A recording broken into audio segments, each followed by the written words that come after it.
For thousands of years, it was strived for. Throughout the millennia, maintaining it was often placed above life.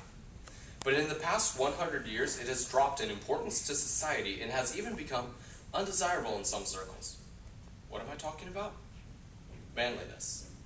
In today's world, manliness is in short supply. Perhaps this is due to the declining role of the man as the primary provider for the family, or the fact that most careers can be performed equally well by men or women. It could be that some view manliness as archaic and prefer to live in a world with gender neutrality. But, to clarify what a man is, one man presents his view of a man with the 4 pillars of manliness: strength, fortitude, courage, and honor. And at the end of our time together, I want you to remember what it means to be a man. Strength plus man equals meathead. This is the equation that many people end up with when they envision strength and man. And while this is a common stereotype about guys who go to the gym and lift weights, it's not entirely true. In fact, it's almost completely false, because the vast majority of men who work out or lift weights are just the guys you run into in your day-to-day life. You might be wondering, what does strength have to do with being a man? And while I'll agree that some of the greatest men were not, say, the strongest of their day, I think we can all agree that they had to be strong in order to overcome their circumstances. Take the example of United States President Theodore Roosevelt, a legendary athlete, statesman, and homeschool graduate. He was born a scrawny, asthmatic boy in New York. Prone to sickness and nearsighted, he was expected to take a desk job when he became of age. However, as a teen, he decided to change that and began a rigorous routine of weightlifting and boxing. This completely changed his physique from a skinny, weak, bedridden boy to a robust athlete. At the start of the Spanish-American War, Teddy volunteered to join the army and eventually gained worldwide fame when he led the Rough Riders up San Juan Hill in Cuba. Strength is essential to being a man. Without strength, nothing can be accomplished because there will be no ability to do the task. A man cannot defend his family if he is too weak to fight, and a man can't help others in need if he has not the strength to provide assistance. In 1 Corinthians 16:13, Paul charges the leaders of the Corinthian church, saying, quote, "Be on the alert, stand firm in the faith, act like men, be strong," end quote. Strength, however, is not purely physical in every instance. Many times, it is mental strength that counts. This is fortitude. During high-stress situations, the inclination of the mind is to buckle under pressure. This can result in a nervous breakdown. During a nervous breakdown, a person will often experience temporary anxiety, depression, and disassociation.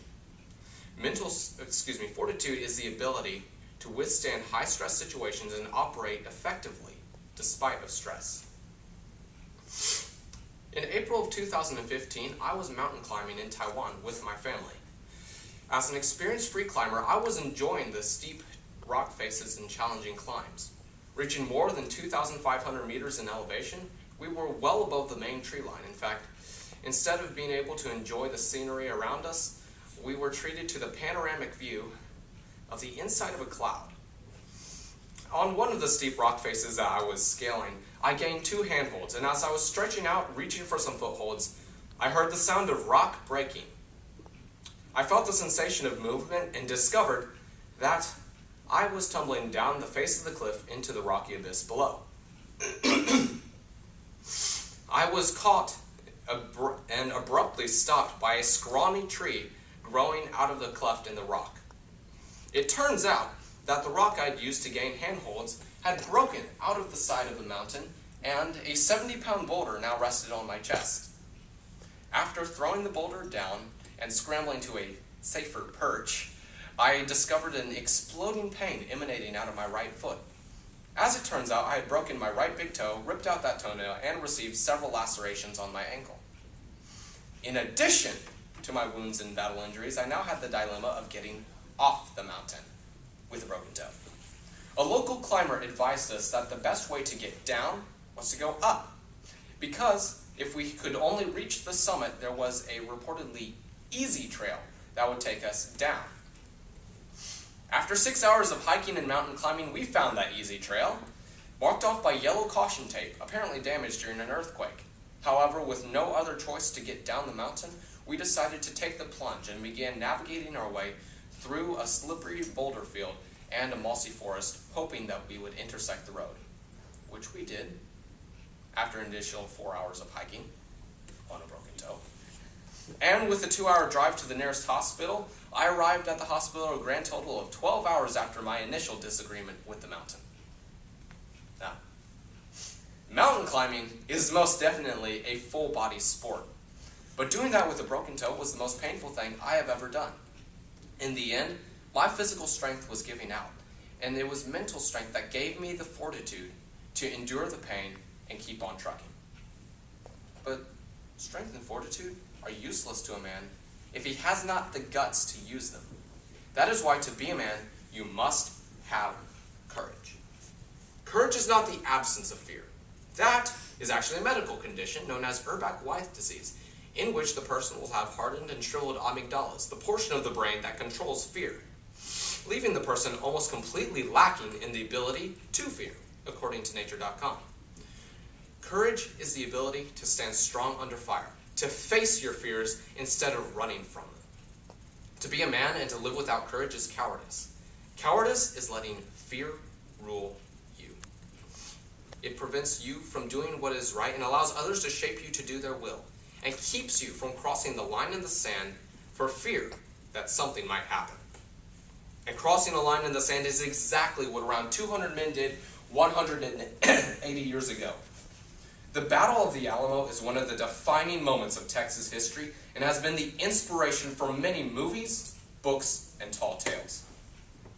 During the Texas Revolution, around 200 men held off the Mexican army 5,000 strong, buying time with their lives for the Convention of 1836 to declare independence and draft the Texas Constitution. During the siege of the Alamo, Colonel William Barrett Travis was reported to have drawn a line in the sand with his sword and informed all the men that those who stayed would die. Courage is what these men showed when they decided to cross the line in the sand. Their courage allowed a nation to form and men to be freed. But simply having strength, fortitude, and courage does not make a man. In fact, these fine qualities are often abused. Might does not make right. As we're about to see in the final pillar of manliness, right justifies might. Honor, a sense of right and wrong. Respect for oneself and one's peers. Defense of family and friends. All of these are thoughts that come to mind when the word honor is mentioned. But what is honor really, and how does it apply to being a man?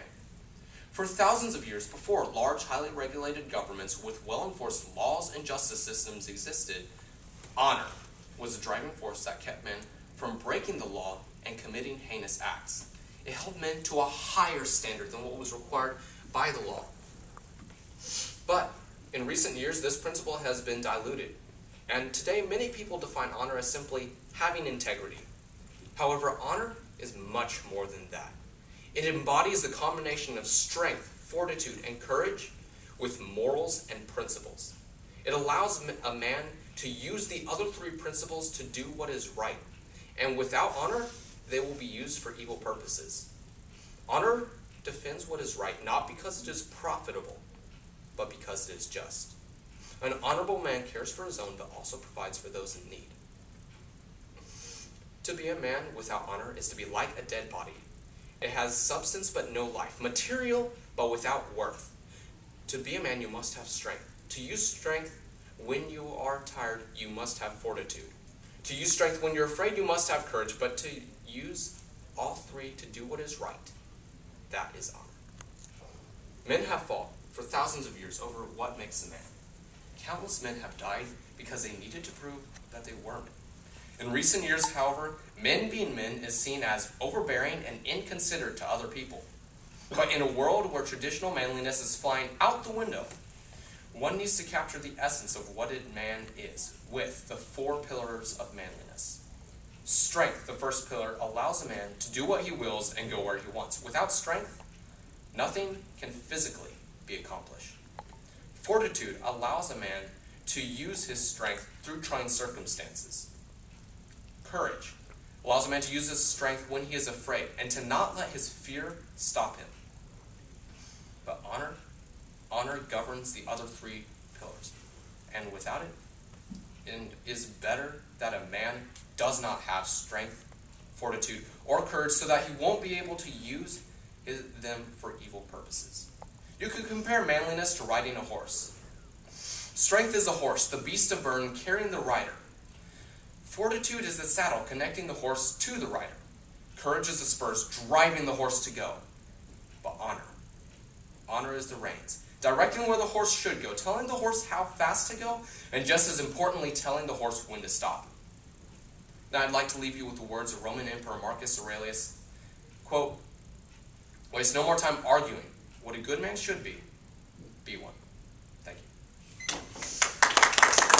Thank you for coming in, Judgy. Thank you so much for